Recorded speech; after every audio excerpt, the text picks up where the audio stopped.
বলে আমি কি বলেছিলি? বলে আমরা বলেছিলাম চোর ধরো জেল ধরো।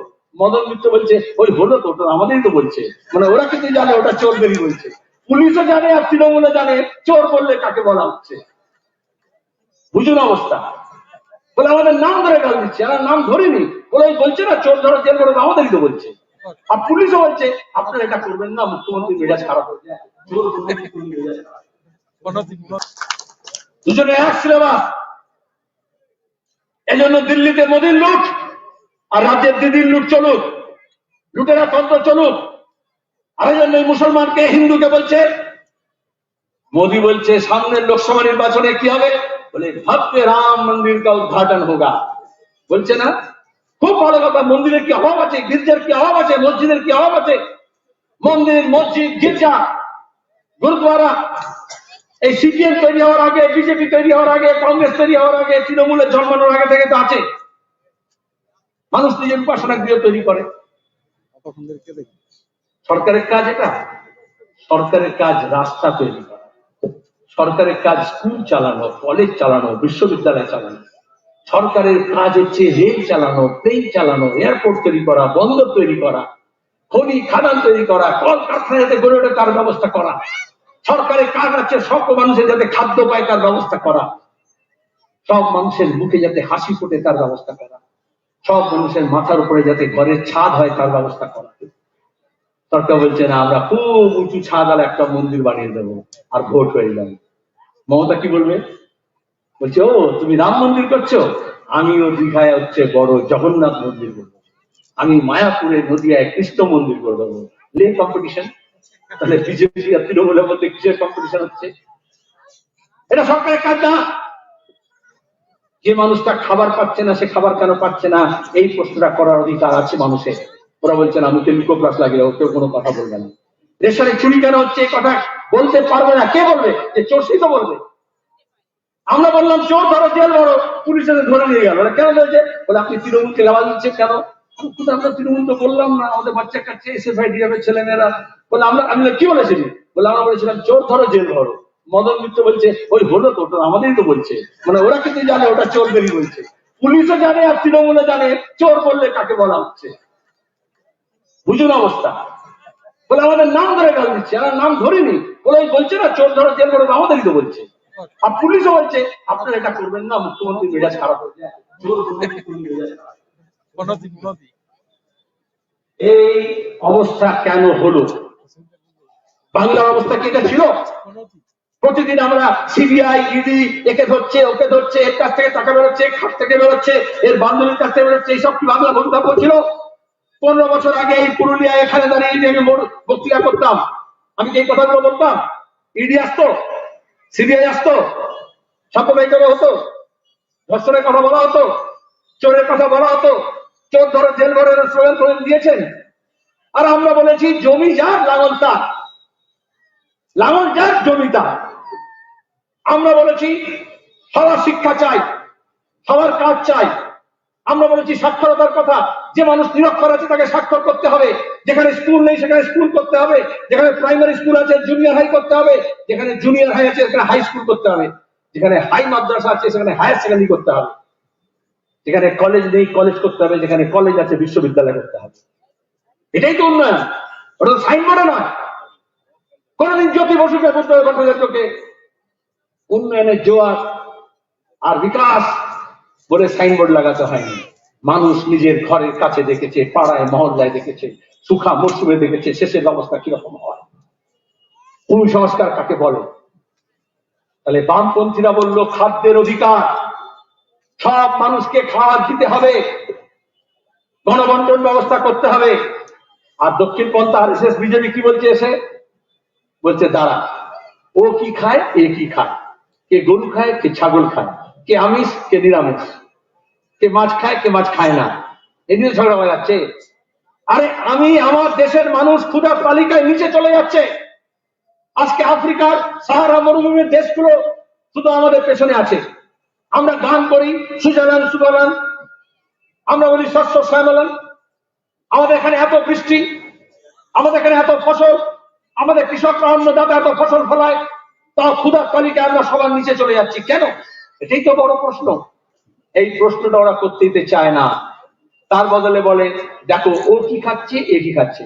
আরে আমি যদি ডাল খাই, আমার যদি ডাল কেনার সামর্থ্য থাকে, আমি মুগ ডাল খাচ্ছি না মসুর ডাল খাচ্ছি, অড়হরের ডাল খাচ্ছি না ছোলার ডাল খাচ্ছি, সেটা আমার পছন্দের ব্যাপার। এটা কোনো নেতার ব্যাপার না। আমার ফ্রিজে কি আছে, আমি আমিষ না নিরামিষ, এটা কোনো পুলিশ, কোনো এমএলএ, কোনো মন্ত্রী, মুখ্যমন্ত্রী, প্রধানমন্ত্রী, রাষ্ট্রপতির অধিকার নেই। রাজনীতির কাজ না। রাজনীতির কাজ হচ্ছে এটা দেখা যে মানুষের খাবার জোটেনি তার রেশন কার্ড আছে কিনা, তার রেশন কার্ড নেই কেন। যার বাড়িতে রেশন আছে কিন্তু জ্বালানি নেই, গ্যাসের দাম এত বেড়েছে, কেরোসিন তেলের দাম এত বেড়েছে, কয়লার দাম এত বেড়েছে, সেটা সে খাচ্ছে না, রান্না করতে পারছে না, তার জ্বালানির ব্যবস্থা কি করতে হবে। আমাদের রাজ্যে পাল্টে গেছে, এখন কৃষি ভাইপোর কাজ হচ্ছে কোথায় কত কয়লা আছে সেটা পাচার করো, আর কোথায় কে লালা আছে তার মাধ্যমে এসপিডিএম মাধ্যমে এইটা কয়লা পাচারের টাকা জড়ো করো, রেশনের টাকা চুরি করো। আরে গরিব মানুষ, মধ্যবিত্ত মানুষ, এই শহরের মানুষ, সারা জীবন আমরা যারা রোজগার করে টাকা জমায়, ব্যাংকে গিয়ে হোম লোন নেয় যে আমার একটা ঘর হোক, এটা তো স্বপ্ন দেখে। একটুকু ভাষা করেছিল আশা, लोग टूट जाते हैं, लोग टूट जाते हैं एक घर बनाने को, আর तुम्हें शर्म नहीं आती बस्तियां जलाने को। জয়নগরের দোলাখাতিটা আপনারা দেখেছেন, তৃণমূলকে খুন করেছে, তৃণমূল প্রধান প্রতিনিধি খুন হচ্ছে, যারা চোর তৃণমূল আছে তাদের বলে দিচ্ছি কোন পুলিশও রক্ষা করতে পারবে না। তাল নেমে লোকটা ভাগ হচ্ছে। আমডাঙ্গায় প্রধানকে খুন করেছে তৃণমূল, এই কদিন আগে পঞ্চায়েতে ভোট হয়েছে, লুট করেছে ভোট। গোয়ালপুকুরে পঞ্চায়েতে প্রধানকে খুন করেছে তৃণমূল, জয়নগরের প্রধানকে খুন করেছে তৃণমূল, আর মমতা ব্যানার্জি দোষ চাপাচ্ছেন সিপিএম কে। সেই দিনটা আর নেই যখন এই শুভেন্দু মমতার কথায় ওই কিষেনজিকে নিয়ে এসে মাওবাদী ডেকে নিয়ে এসে এই জঙ্গল মহলে ফালতু সোরেনদের খুন করেছিল। এই শুভেন্দু বলেছিল আজকে জয়নগরে গেছে মমতা দেখাতে, মমতার হয়ে এই শুভেন্দু মাওবাদীদের দানা পিনা খানা পানি দিয়ে কিষেনজি বলেছিল যুব সেনাপতি, আর আমাদের কমরেডদের লাশ মিশিয়েছিল।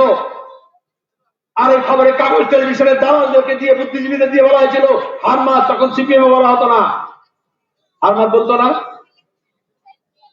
আর এখন দাঁড়িয়ে শুভেন্দু বলছে আমি জয়নগরে যাই।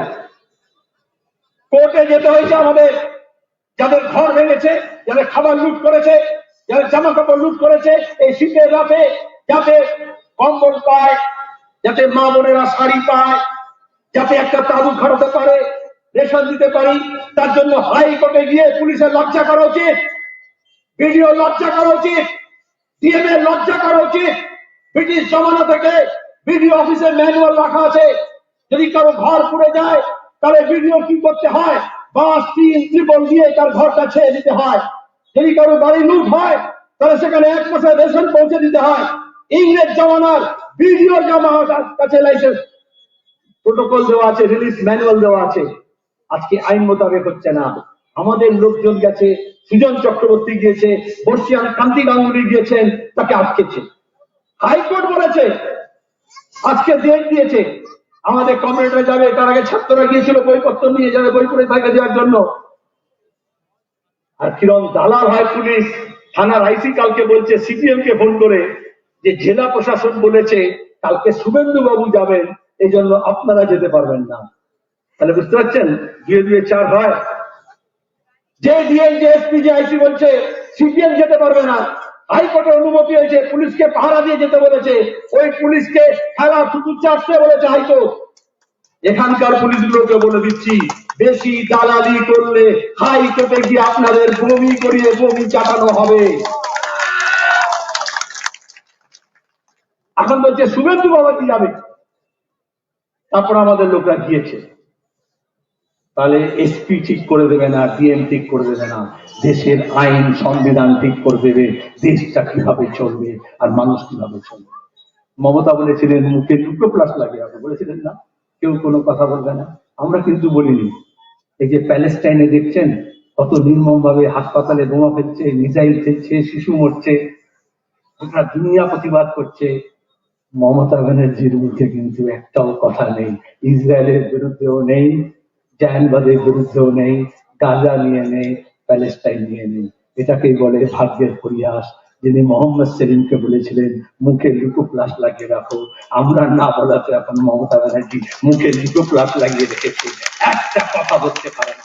মার্কিন সাম্রাজ্যবাদের টাকায়, আরএসএস এর পয়সায় তৃণমূল কংগ্রেস তৈরি হয়েছিল লাল ঝান্ডাকে শেষ করার জন্য। আর এই জন্য শুভেন্দু বলেছিল মেদিনীপুরে লাল কাপড়ের নেশা থাকবে না। আজকে বিজেপিকে বলি আর তৃণমূলকে বলি, দেখে যা লাল ঝান্ডা কিরকম পথ পথ করে উঠছে। শুধু মিথ্যা মামলা করে জেল আর জরিমানা দিয়ে আর খুন করে লাল ঝান্ডাকে শেষ করা যায় না। ওরা সবাই একসঙ্গে বিজেপি তৃণমূল মিলে বলেছিল ওই নন্দীগ্রাম সিঙ্গুর পর্যায়ে, লাল হাটাও দেশ বাঁচাও। লাল ঘটেছে কিন্তু দেশ বাঁচেনি। আজকে যদি দেশ বাঁচাতে হয়, ডুঙ্গি বাঁচাতে হয়, পাহাড় টিলা বাঁচাতে হয়, নদী ঝর্ণা বাঁচাতে হয়, আমার আপনার জীবনকে বাঁচাতে হয়, আমাদের কাজকে বাঁচাতে হয়, আমাদের কলকারখানা কৃষিকে বাঁচাতে হয়, আমাদের শিশুদের ভবিষ্যৎকে বাঁচাতে হয়, আবার নতুন করে লাল ঝান্ডাকে মজবুত করে গড়ে তুলতে হবে। সেই শপথ আপনারা নেবেন।